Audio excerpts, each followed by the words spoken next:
Film ফাইলসের movie explain ভিডিওতে আপনাকে স্বাগতম। গত পর্বে আমরা অসাধারণ একটা চাইনিজ ড্রামার এক্সপ্লেন দেখেছিলাম। আজকের পর্বটি ঠিক গত পর্বের পরের অংশ থেকে শুরু হবে। গত পর্বে আমরা দেখেছিলাম শাওচি ফাংকে কিস করে দেয়, তাই ফাং তার ব্লেজারটা খুলে তাকে পরিয়ে দেয় আর তারা সেখানেই ঘুমিয়ে পড়ে। এরপর ঘুম ভাঙলে তারা মোটামুটি একটু আদা পানি খেয়ে যায় আর লজ্জায় সেখান থেকে সরে পড়ে। যাওয়ার সময় ফাং তাকে বলে, আমার ভাইয়ের থেকে দূরে দূরে থেকো। কিন্তু দেখা যায় এই মহিলা আজকেও ফাংয়ের অফিসে আসে। আসলে সে লাইয়ের জন্য নয়, বরং একটু গোয়েন্দাগিরি করতে এসেছিল। কারণ লাইয়ের ছোঁয়ায় সে জমে গেলেও ফাংয়ের ছোঁয়ায় তার কিছুই হয়নি, বরং সেই একটা ঘুম হয়েছে। তাই সে আবারও একটু যাচাই বাছাই করতে আসে আর ফাংকে হুমকি দিয়ে বলে, ওকে ছেড়ে দাও, না হলে দিনের বেলা তারা দেখিয়ে দেব। আর তখনই সে তাকে জড়িয়ে ধরে আর ঝোপ বুঝে লাইও সেখান থেকে পালিয়ে যায়। এতে করে ফাংয়ের মেজাজ 100 ডিগ্রি গরম হয়ে যায় আর সে শাওচিকে দেয়ালে চেপে ধরে। শাওচি তখন বলে, আমার মনে হচ্ছে তুমি কোনো মানুষ না, উল্টা আমার মতোই একটা এলিয়েন। এটা শুনে ফাং তাকে বলে, তুমি আসলেই একটা তারকাটা, তোমার উচিত ফিল্ম ফাইলসের থেকে ডক্টর দেখানো।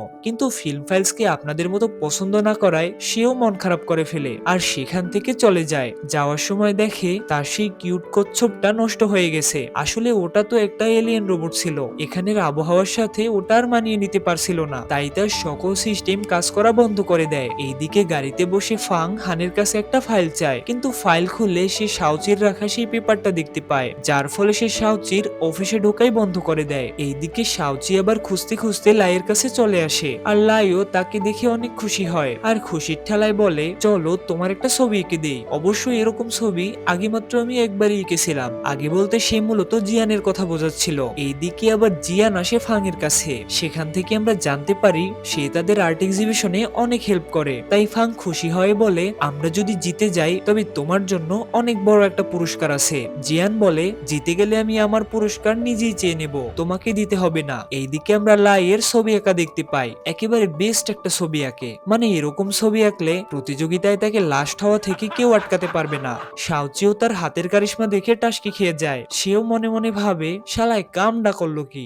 যাই হোক, ফাং আবার লাইয়ের এই ছবি দেখতে পায়। সে বুঝে যায় তার ভাই এলিয়েনের প্রেমে পড়েছে। যেহেতু ছোট ভাইয়ের পাখি, তাই সে চাইয়ের ওই পেপারে সাইন করে দেয়। তবে সে চাচ্ছিল এর ফলে শাওচি তার কাজের জন্য তার সাথে দেখা করতে পারবে না। চাই এই খবর শুনে অনেক খুশি হয়, তাই সে তাকে কাজে হেল্প করতে একটা স্কুটি দেয়। কিন্তু শাওচি তো আর স্কুটি চালাতে জানতো না, তাই সে যাওয়ার সময় অ্যাক্সিডেন্ট করাই ধরে। তবে সুপার পাওয়ারের কারণে এই যাত্রা সে বেঁচে যায়, কিন্তু খাবারগুলো নষ্ট হয়ে যায়। ফাং সময় মতো খাবার না পাওয়ায় শাওচির লোকেশন ট্র্যাক করে। সে দেখে এই মহিলা এক জায়গায় অনেকক্ষণ ধরে দাঁড়িয়ে আছে, তাই সে তার কাছে যায় আর সেখানে গিয়ে দেখতে পায় শাওচি ম্যানহলের ভিতর থেকে খাবার তুলছে। এটা দেখে সে তাকে বলে, চলো তোমাকে হসপিটালে নিয়ে যায়। এতে করে শাওচিও একটু খুশি হয়। ম্যানহলে ঢোকায় তার জামা কাপড় ময়লা হয়ে গিয়েছিল, তাই ফাং তাকে একটা শপিং মলে নিয়ে যায় আর তাকে অনেক জামা কাপড় কিনে ওয়াশরুমে পাঠিয়ে দেয়। এইদিকে শাওচি তাড়াতাড়ি ফ্রেশ হয়ে খাবার ডেলিভারি দিতে বেরিয়ে পড়ে। ফাং এটা দেখে তার পিছু নেয়।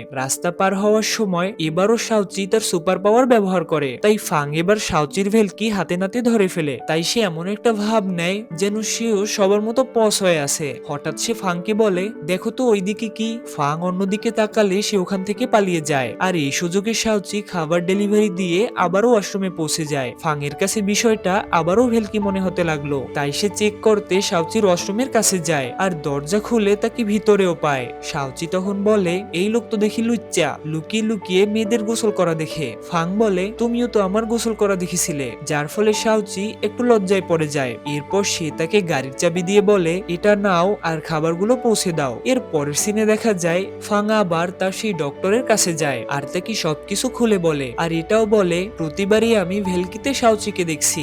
ডক্টর ভাবে ফাং বোধহয় শাওচির প্রেমে হাবুডুবু খাচ্ছে, তাই সে তাকে তার সাথে প্রেম করার পরামর্শ দেয়। কিন্তু ফাং বলে, ধুর, ও তো একটা তার কাটা, ওর সাথে আবার প্রেম করা যায় নাকি। এইদিকে দেখা যায় শাওচি ফাং এর কথা ভাবে আর মিটি মিটি হাসে, মানে লাড্ডু ফাটবে ফাটবে এমন একটা অবস্থা। তখন আমরা দেখতে পাই সেই কচ্ছপটাও জেগে উঠেছে। এর পরের সিনে দেখা যায় চাইতাকে বলে, ফাং মনে হয় তোমাকে পছন্দ করে, না হলে দেখো তোমাকে একেবারে গাড়ি দিয়ে দিল। এটা শুনে সে ফাং এর কাছে যায়। তখন দেখা যায় ফাং মিটিং এ ব্যস্ত ছিল, তাই সে শাওচিকে সেখান থেকে চলে যেতে বলে। কিন্তু কে শোনে কার কথা। শাওচি সোজা সেখানে ঢুকে পড়ে আর তাকে জিজ্ঞেস করে, কি মিয়া, আমাকে পছন্দ করো নাকি? এটা শুনে সে সাথে সাথে ল্যাপটপ বন্ধ করে দেয় আর তাকে বলে, আমি কেন তোমাকে পছন্দ করতে যাব? এটা শুনে সাউচি তাকে বলে, যাক বাঁচা গেল।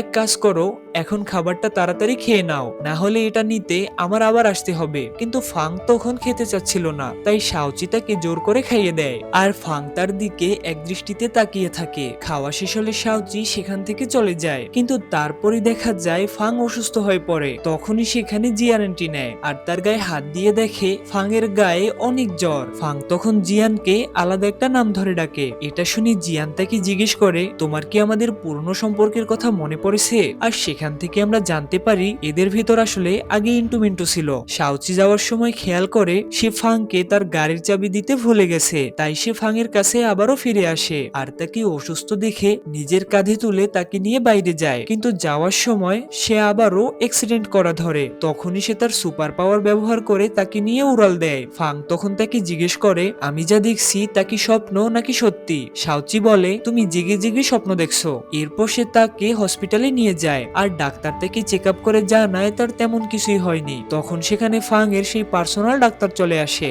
সে তাকে বলে ফাং এর আসলে সি ফুড অ্যালার্জি রয়েছে, এর জন্যই মূলত এমনটা হয়েছে। এরপর সে তাকে সেখান থেকে চলে যেতে বলে। ফাং এর জ্ঞান ফিরলে সে সাউচির কথা জিজ্ঞেস করে। তখনই সেখানে জিয়ান আসে আর তাকে জিজ্ঞেস করে, তোমার কি আগের সবকিছু মনে পড়েছে? ফাং বলে, কিসের কথা বলছো? এতে করে সে বুঝে যায় তার আসলে কিছুই মনে নেই। তাই জিয়ান তাকে বলে, আমি তো শুধু একটু মজা করছিলাম। এইদিকে ফাং এর অবস্থা শুনে তার বাবা একটু চিন্তায় পড়ে যায়। তখন সেখানে কংস মামা এন্ট্রি নেয়। সে বলে, সমস্যা নেই দুলাভাই, ভাগিনার তেমন কিছু হয়নি। এরপর তার মা বলে, আমার একজন চেনা জানা ডক্টর আছে, আমরা তো ফাংকে তাকে দিয়ে চেক আপ করাতে পারি। আসলে তার মতলব খারাপ ছিল, কিন্তু বউ পাগল বুইরা না বুঝাই হ্যাঁ বলে দেয়। এরপর দেখা যায় সাউচি তার জন্য খাবার নিয়ে হসপিটালে যায়, কিন্তু ফাং বলে, আমি তোমার দেয়া আর কিছুই খাবো না। সাউচি বলে, আমাকে তোমার জন্য কিছু তো অন্তত করতে দাও। তখন ফাং তার জামার বোতাম খুলে বলে, ওকে, তাহলে আমি এখন যা বলবো তাই করতে হবে। এটা দেখে সাউচি একটু খুশি হয়, বলে, এটা করা কি ঠিক হবে? ফাং তখন জিজ্ঞেস করে, তুমি কি করার কথা ভাবছো? আমি তো পিঠটা একটু চুলকিয়ে দিতে বলতাম। তাই সাউচি এক প্রকার কট খেয়ে যায় আর লজ্জায় তার পিঠ চুলকিয়ে দেয়। ফাং তখন তাকে জিজ্ঞেস করে, কি ব্যাপার, ওই দিকে কি দেখছো? সাউচি বলে, তোমার হরমোনের ঘ্রাণে আমি পাগল হয়ে যাই। এরপর সে তার পিঠ রেখে বুক চুলকাতে থাকে। ফাং তখন তাকে বলে, তুমি কোথায় চুলকাচ্ছ দেখো তো। সাউচি তখন নিজেকে সামলাতে না পেরে তার বুকে হাত দিয়ে দেয়। তখনই সেখানে ডক্টর চলে আসে আর সাউচি লজ্জা পেয়ে সেখান থেকে চলে যায়। এরপর নার্স এসে তার স্যালাইনে টক্সিন মিশিয়ে দেয়। ডক্টরও তাকে ইনজেকশন পুশ করতে চায়। তখনই সাউচি ফাং এর কাছে যায় আর দরজা বন্ধ দেখে ভাবে ভিতরে নিশ্চয়ই কোনো গন্ডগোল আছে। তাই সে দরজা ভেঙে ভিতরে ঢুকে পড়ে আর তাদের থেকে ফাংকে বাঁচিয়ে নেয়। ফাং তখন বলে, ওদেরকে আমার সৎমা পাঠিয়েছিল।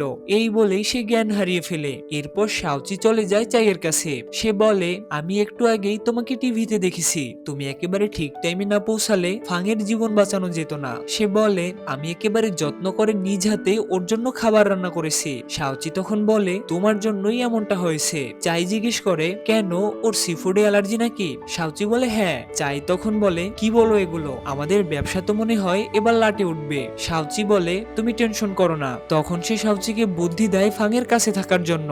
এইদিকে দেখা যায় ফাংয়ের জ্ঞান ফিরলে সে সাউচির কথা ভেবে হাসতে থাকে।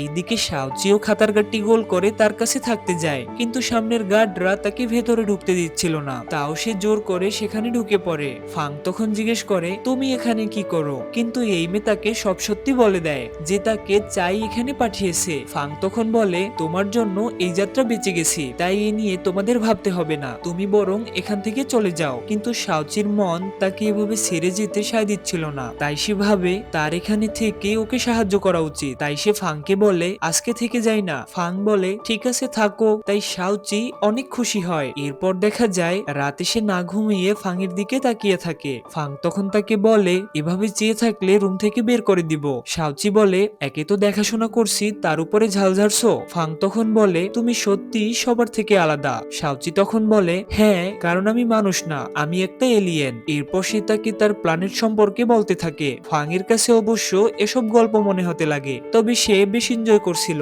তখন শাওচি তাকে বলে, দাঁড়াও তোমাকে একটা জিনিস দেখায়। এরপর সে তাকে গ্যালাক্সি ঘুরিয়ে দেখায়, কিন্তু হঠাৎ সে তার গায়ে পড়ে যায় আর ভাবে ফাং বোধ হয় তাকে বকা দিবে, কিন্তু ফাং তাকে এবার কিছুই বলে না। এইদিকে আবার জিয়ান লাইয়ের সাথে দেখা করে। সে বলে, আমি তোমার ভাইকে ভালোবাসি, তাই তোমাকে ছেড়ে দিয়েছিলাম, কিন্তু আমি তোমাকে এখন বন্ধু হিসেবে আর্ট এক্সিবিশনে সাহায্য করতে চাই। অন্যদিকে দেখা যায় দুজনে সেই একটা ঘুম দেয়। তখন শাওচির পা লেগে ফাংয়ের ঘুম ভেঙে যায় আর লাথি খেয়ে অবশেষে বেচারা খাট থেকেই পড়ে যায়। ফাং তখন তাকে জিজ্ঞেস করে, তুমি এখানে কি করছো? সে বলে, তোমার হরমোনের ঘ্রাণে হয়তো এসে পড়েছি। এরপর সে তাকে চেক করতে থাকে। ফাং তখন বলে, তোমার কি মনে হয় আমি এখন তোমার সাথে এসব করতে যাব? শাওচি হাসি আর বলে, আমি যে কিছু করিনি এজন্য তোমার শুকরিয়া আদায় করা উচিত। তখন তাকে হান ফোন দেয় আর বলে, আজকে বৃষ্টি হতে পারে, আর আমরা জানি বৃষ্টি হলে সে মেয়েদের ভুলে যায়। তখন সে শাওচিকে জিজ্ঞেস করে, আচ্ছা তোমাকে কেউ ভুলে গেলে তুমি কি করো? সে বলে,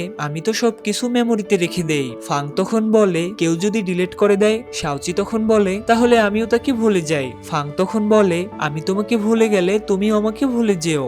এরপর ফাং মেমোরি ব্যাংকে যায়। আসলে সে যেন কাউকে ভুলে না যায়, তাই তার পরিচিত মানুষদের ছবি এখানে রাখা থাকে, যাতে করে সে তাদের আবারও মনে করতে পারে। এখানে আমরা ফাংকে কষ্ট পেতে দেখি, কারণ সে ভাবে সে শাওচিকে ভুলে যাবে। তখন তার ডক্টর তাকে পরামর্শ দেয় দূরে কোথাও চলে যেতে, যাতে করে সে বৃষ্টি থেকে বেঁচে থাকতে পারে। এইদিকে শাওচি এসে দেখে চায়ের রেস্টুরেন্টের সামনে সবকিছু ভেঙে রয়েছে। শাওচি তাকে জিজ্ঞেস করে, এখানে কি হয়েছে? সে বলে, সবাই ফাংয়ের কথা জেনে গেছে, তাই সবাই এসে আমাদের রেস্টুরেন্টের উপর হামলা চালিয়েছে। এজন্য কিছুদিন আমাদের রেস্টুরেন্ট বন্ধ করে রাখতে হবে। এটা শুনে শাওচি অনেক টেনশনে পড়ে যায়। তখন জিয়াবু তাকে বলে, তুমি বরং ফাংয়ের থেকে সাহায্য নাও, কারণ সেই পারবে তোমাকে এই অবস্থা থেকে বাঁচাতে। তাই সে ফাংয়ের সাথে দেখা করতে যায়, কিন্তু ফাংয়ের মন খারাপ থাকায় সে সেখান থেকে চলে যায়। তাই শাওচি তার জন্য অপেক্ষা করতে থাকে, কিন্তু ফাংয়ের আর দেখা পাওয়া যায় না। তখন দেখা যায় আমজনতা চায়ের রেস্টুরেন্টের সামনে বিক্ষোভ করে। তাই শাওচি বাধ্য হয়ে মিডিয়ার লোকদের সাথে কথা বলে। সে বলে, আমাদের খাবারে কোনো সমস্যা ছিল না, ফাংয়ের অ্যালার্জি থাকায় এমন একটা অনাকাঙ্ক্ষিত ঘটনা ঘটেছে। এতে করে তারা তাকে জিজ্ঞেস করে, ফাং তাহলে এ ব্যাপারে কেন কিছু বললো না? কিন্তু শাওচি এবার কিছুই বলতে পারলো না। এইদিকে ফাংও গাড়িতে বসে এসব শুনছিল, তাই সে ভাবে তার শাওচিকে হেল্প করা উচিত। হান তখন বলে, একটু পরেই তো বৃষ্টি হবে, ওখানে গেলে কি হবে ভাবছেন? এরপর তাদের মাঝে কি হয়েছে তা জানতে আমাদের পরবর্তী এপিসোড পর্যন্ত অপেক্ষা করতে হবে। সেই পর্যন্ত ফিল্ম ফাইলসকে ভালোবেসে সাথেই থাকুন।